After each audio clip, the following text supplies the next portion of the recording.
नमस्कार. मुलांच्या कल्पनाशक्तीला कसं जागं करायचं? आज आपण मैत्री बालमनाशी या मार्गदर्शिकेतून एक अगदी सोपा पण खूप प्रभावी उपाय जाणून घेणार आहोत. तो म्हणजे मुक्त चित्र आणि रंगकाम. चला, आपल्या मुलांच्या सर्जनशीलतेला एक नवी भरारी देऊया. हा प्रश्न आहे ना, तो प्रत्येक पालकाचा आणि शिक्षकाच्या मनात असतोच. आपल्या मुलांच्या कल्पनेला मोकळं कसं करायचं? तर या सादरीकरणात आपण याच प्रश्नाचं उत्तर शोधणार आहोत आणि पाहणार आहोत की चित्रकलेसारख्या साध्या गोष्टीतून मुलांच्या कल्पनाशक्तीला पंख कसे फुटतात. आजच्या चर्चेत आपण काय काय बघणार आहोत? तर आधी कल्पनाशक्तीची पहिली ठिणगी कशी पडते ते समजून घेऊ. मग त्यासाठी काय साहित्य लागतं, वेगवेगळ्या वयोगटांसाठी कोणत्या कृती आहेत, आणि या सगळ्यातून मुलांचा विकास नेमका कसा होतो हे आपण या 6 टप्प्यांमध्ये पाहणार आहोत. चला तर मग सुरुवात करूया.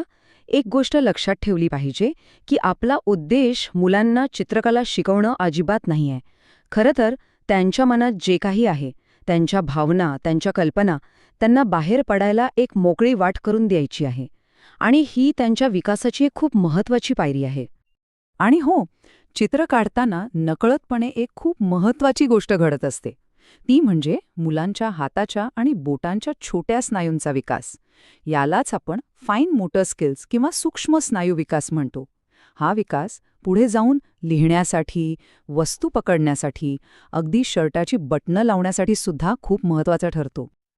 आता प्रश्न येतो की यासाठी काय काय लागेल. तर अजिबात काळजी करू नका, यासाठी काही महागडं साहित्य आणायची गरज नाही.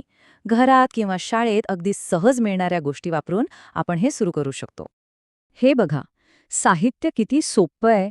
रंगीत खडू, मेणाचे खडू म्हणजेच क्रेयॉन्स, काही रंगीत कागद आणि चित्र काढायला एक मोकळी जागा, मग ती फरशी असो किंवा एखादा काळा फळा. बस एवढ्याशा साहित्यात आपण मुलांच्या कल्पनाशक्तीला चालना देऊ शकतो. ठीक आहे, आता आपण वयोगटानुसार कृती कशी करायची ते पाहूया. सुरुवात करूया 3 ते 4 वर्षांच्या मुलांपासून. या वयात आपलं लक्ष पूर्णपणे वैयक्तिक सर्जनशीलतेवर असतं. प्रत्येक मुलाला स्वतःला व्यक्त करायची संधी मिळणं खूप गरजेचं आहे. या मुलांसाठी कृती एकदम सोपी आहे. मुलांना खडू द्या, प्रत्येकाची चित्र काढायची जागा ठरवून द्या, त्यांना मोकळेपणाने काहीही काढायला सांगा आणि सगळ्यात महत्त्वाचं, त्यांनी चित्र काढल्यावर त्यांच्याशी त्याबद्दल गप्पा मारा. हा संवाद खूप महत्त्वाचा आहे.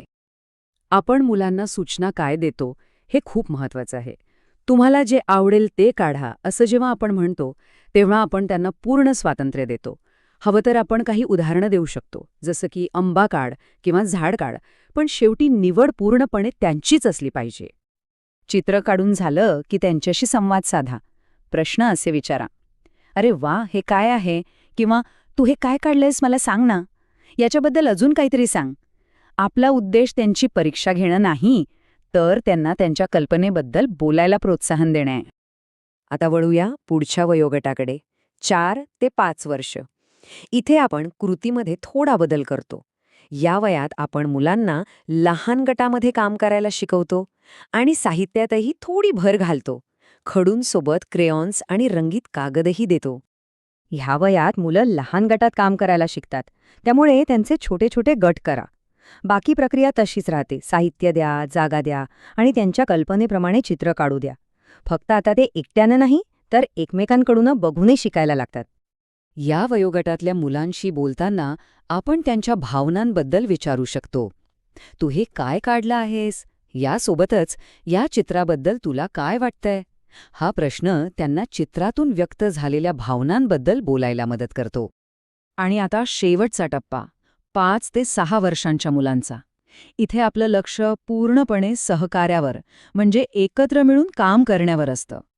या वयोगटासाठी मुख्य सूचना एकच आहे: सामूहिकरित्या चित्र काढा. म्हणजे काय?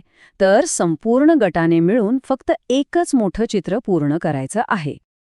इथे मुलं एकत्र बसून चर्चा करतात, काय काढायचं ते ठरवतात आणि मग मिळून एक चित्र पूर्ण करतात.